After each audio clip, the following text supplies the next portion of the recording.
Good afternoon. This is Michael Bagram reporting from the Democratic Alliance on Saturday the 13th of June 2020. In a cold and wintry afternoon in the Cape, a lot of happenings have been in the labour sphere, and we do need to talk about it once again. So I'm giving a report on what has happened in the labour over the last few days since our last report. Well, the Democratic Alliance has been at the forefront of still fighting the Unemployment Insurance Fund, trying to get the people their monies that they so desperately needed.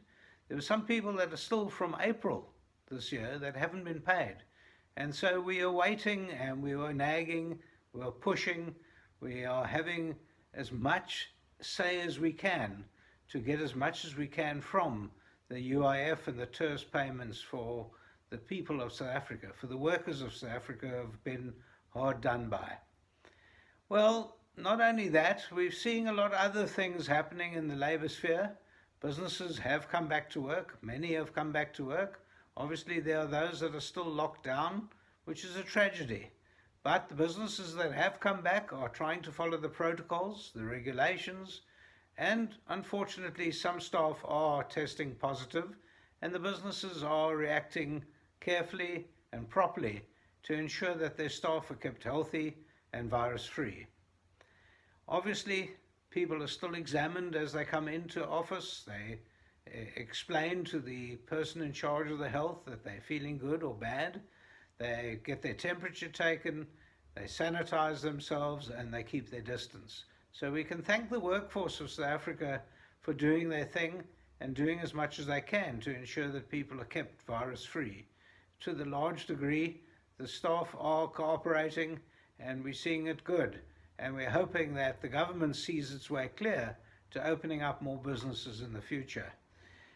Despite these risks and fears, we do need to get the economy going. Small industries, and this is worldwide, small industries are suffering badly from the pandemic, and we need to ensure that both in the world and in South Africa that people come back to work and actually do their things so that they can create some sort of employment.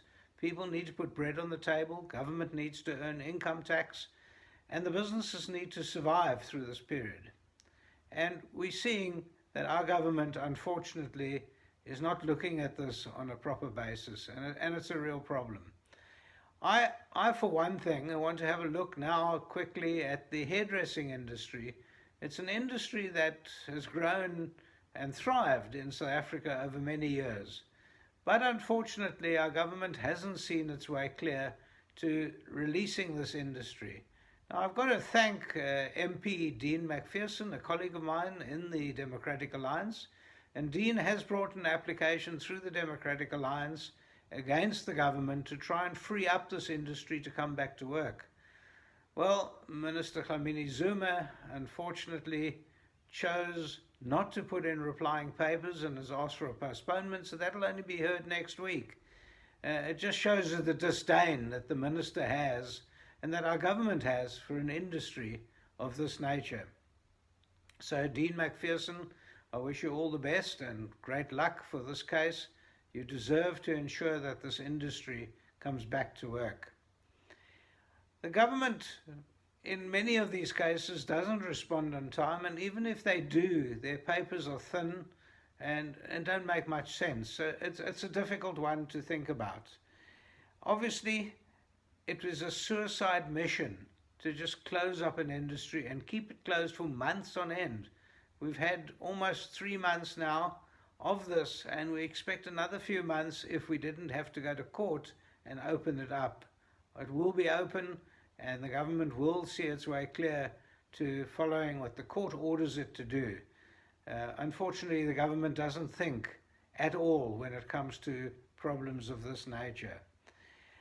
My colleague, Dr. Michael Cardo, is investigating and spending a lot of time and energy trying to find ways and means of ensuring that we got some job creation post-COVID-19. And I know he's looking into it, but obviously he needs to, and he is doing this, look at small business and trying to ensure that we have not jobless growth, but that we have growth where jobs are created in the future.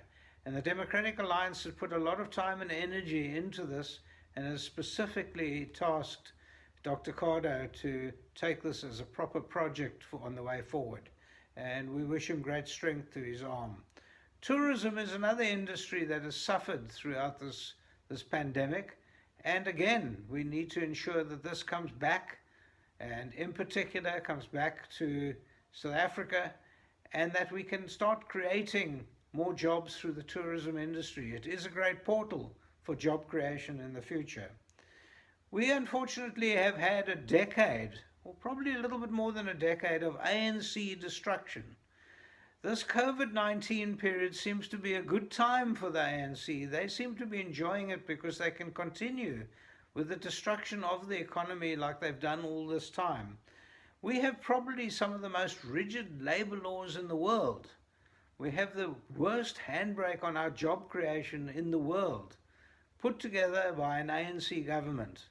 And they are relishing this COVID-19 period, that they can put more and more restrictions, even actually close down whole industries. I know it sounds mad, but that's what we're living through. We're living through a government that is relishing the thought of closing down industries, making it harsher for the industrial arena. And unfortunately, this COVID-19 came at a great time for them, where they keep doing what they love doing beforehand. I must tell you that the Democratic Alliance is not going to rest. We're going to ensure that the business community is freed up, that the regulatory authority at the end of the day comes to an end, and that businesses can do what they know how to do best, and that is to create jobs, create wealth, create income tax, and get on with it so that South Africa can survive and thrive in the future. So thank you for listening to me. It's Michael Bagram, Saturday afternoon, the 13th of June 2020, and we look forward to a great week ahead where the Democratic Alliance will grow from strength to strength and let the courts rule that the economy has to open. Thank you very much for listening to me.